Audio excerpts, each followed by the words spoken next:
नमस्कार, मैं हूं दिबांजलि मोइत्रा। रामलला हम आएंगे, मंदिर वहीं बनाएंगे। दुनिया के तमाम राम भक्तों के साथ ही बीजेपी भी कई वर्षों तक शान से ये हुंकार भरती रही। यहां तक कि हर चुनाव में बीजेपी अयोध्या में भव्य राम मंदिर बनाने का वादा भी करती थी। और साल 2019 में वो वक्त भी आ गया जब खुद बीजेपी के दिग्गज नेता और देश के प्रधानमंत्री नरेंद्र मोदी ने अयोध्या में भव्य राम मंदिर निर्माण के लिए नींव रखी।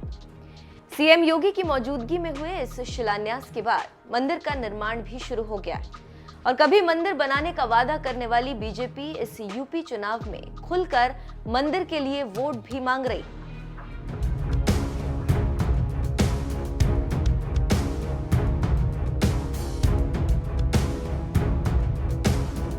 एक तरफ निर्माण की, एक तरफ ध्वंस करने वाली। अयोध्या में राम मंदिर निर्माण से पहले बीजेपी को छोड़कर बाकी पार्टियां खास समुदाय का वोट छिटकने के डर से राम मंदिर का जिक्र करने से भी डरती थी। और आज जब उसी अयोध्या में भव्य राम मंदिर निर्माण हो रहा है तो तमाम नेता अयोध्या जाकर मंदिर में मत्था टेक रहे हैं। यही वजह है कि राम मंदिर के मुख्य पुजारी महंत सत्येंद्र दास ने सियासी दलों को जमकर आड़े हाथों लिया। द न्यू इंडियन की एक विशेष रिपोर्ट में महंत सत्येंद्र दास ने कहा, समाजवादी पार्टी, बहुजन समाज पार्टी और कांग्रेस समेत किसी भी राजनीतिक दल ने राम मंदिर की परवाह नहीं की। उन लोगों ने विकास की बात की लेकिन कभी देखने नहीं आए। पिछली सरकार केवल अयोध्या के विकास और राम जन्मभूमि को न्याय दिलाने की बात करती थी, लेकिन उन्होंने कभी भी इस पर काम नहीं किया। सब कुछ शासन प्रशासन पर रहा, लेकिन कभी धरातल पर दिखाई नहीं दिए। बड़ी बड़ी बातें करने वाले लोग भगवान राम के जन्म स्थान पर कभी नहीं गए और राजनीति करते रहे। राम मंदिर के मुख्य पुजारी महंत सत्येंद्र दास ने सीएम योगी की तारीफ करते हुए कहा, यूपी के सीएम योगी आदित्यनाथ एकमात्र ऐसे मुख्यमंत्री हैं जिन्होंने अयोध्या और राम मंदिर के विकास के मूल्यांकन और योजना के लिए पिछले 5 वर्षों में 40 बार अयोध्या का दौरा किया। इससे पहले कोई अन्य सीएम या पीएम साइट पर नहीं गए थे। पीएम मोदी ने खुद राम मंदिर का शिलान्यास किया। यह अद्वितीय बात रही। पीएम मोदी ने भव्य राम मंदिर की आधारशिला रखी और व्यक्तिगत रूप से ट्रस्ट के गठन पर ध्यान दिया। ये ट्रस्ट केंद्र सरकार के माध्यम से बना है। इसमें ऐसे ऐसे लोगों को चुन चुन कर रखा गया है जो भगवान राम के लिए समर्पित हो। महंत सत्येंद्र दास अयोध्या में हो रहे राम मंदिर निर्माण के लिए पीएम मोदी और सीएम योगी की यूं ही तारीफ नहीं की।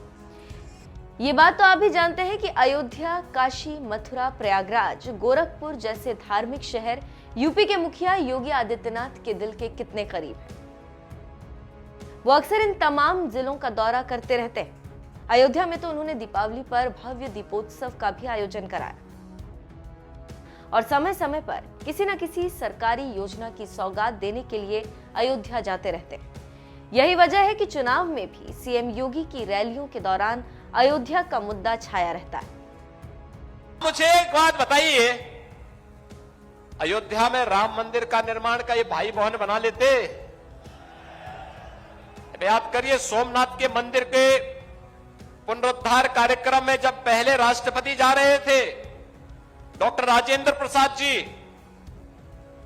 तो उस समय इनके परनाना ने विरोध किया था।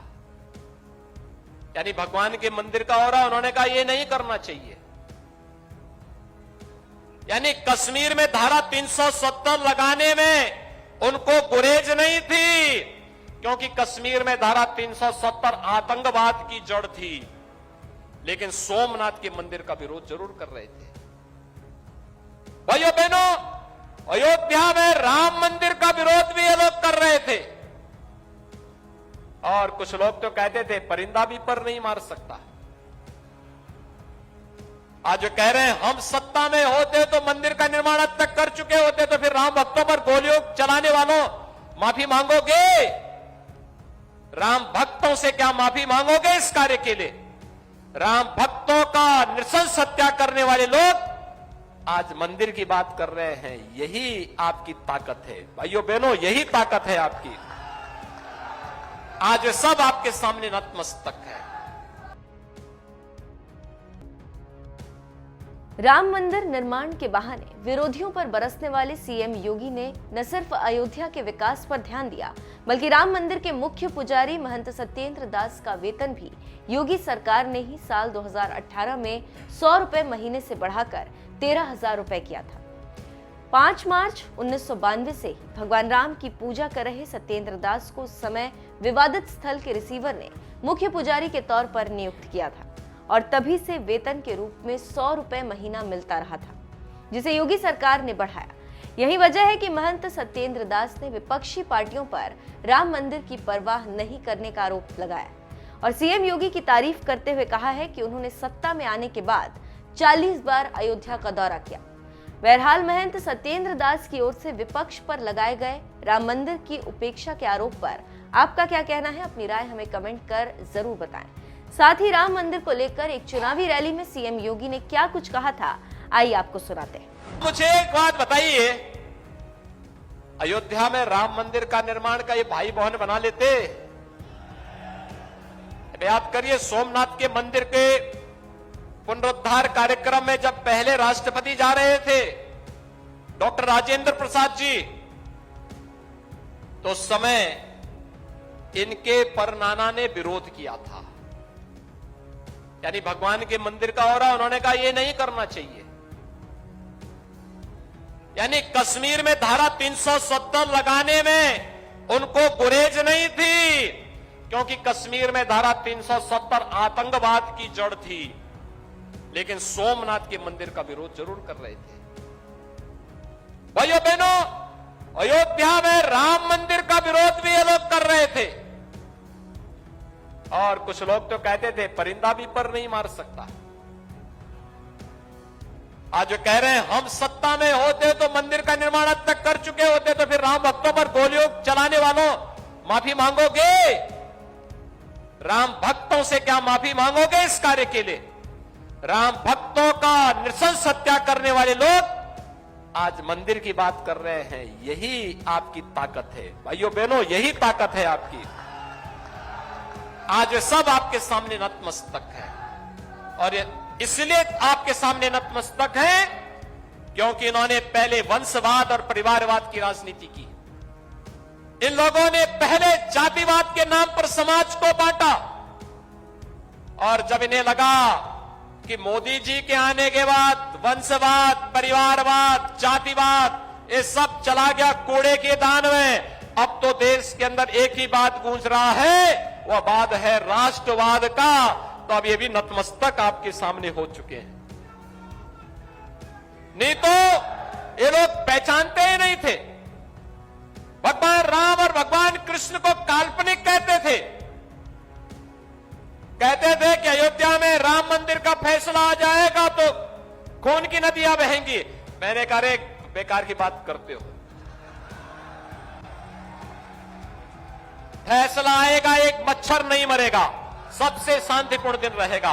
और हुआ ना, जिस दिन 9 नवंबर 2019 को अयोध्या में राम जन्मभूमि के बारे में माननीय उच्चतम न्यायालय का फैसला आया था, प्रदेश में एक भी घटना नहीं घटित हुई।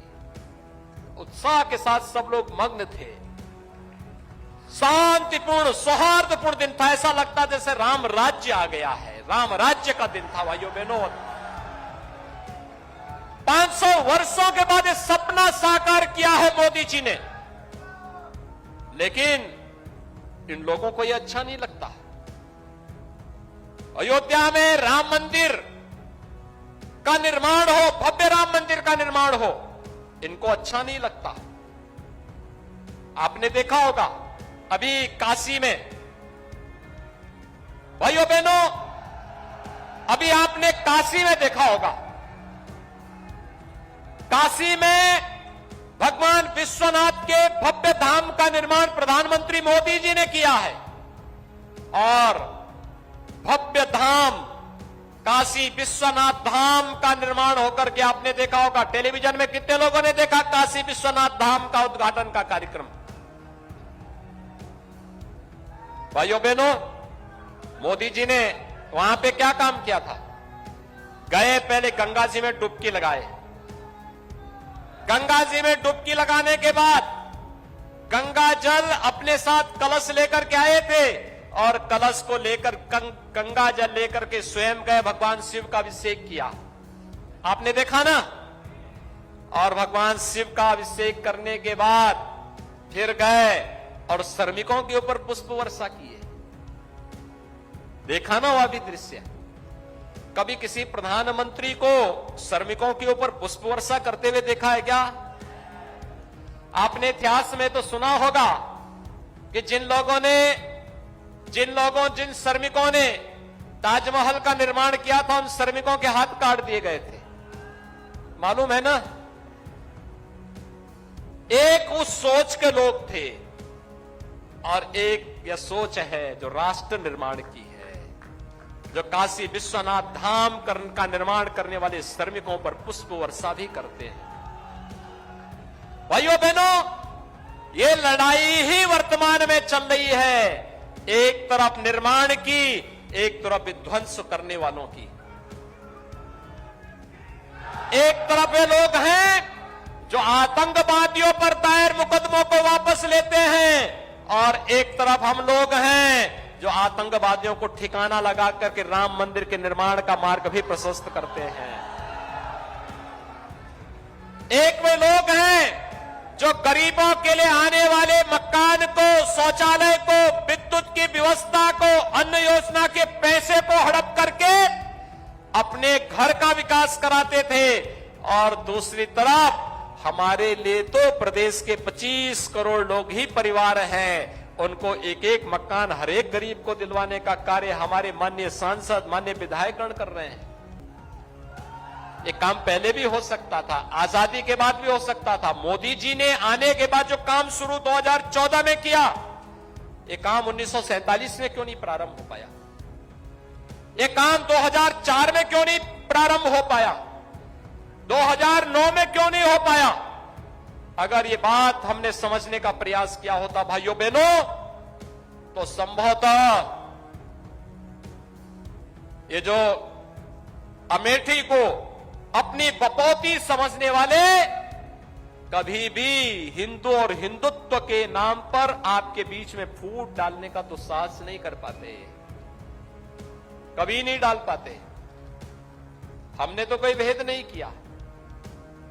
हमने तो, सरदेव अटल जी ने तो एक बात कही थी, आदमी न छोटा होता है न बड़ा होता है, आदमी तो सिर्फ आदमी होता है।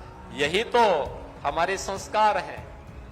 हमने तो एक ही बात की और वह था सबका साथ और सबके विकास का। आज भाइयों बहनों, मैं आप सबसे यही अपील करने के लिए आया हूं। आज मुझे अच्छा लगा, यहां पर पिछले 5-7 वर्षों के अंदर आपने देखा होगा यहां की तस्वीर बदली है। स्मृति जी जब से केंद्र सरकार में मंत्री बनी, आपने 2019 में उन्हें यहां से सांसद चुना।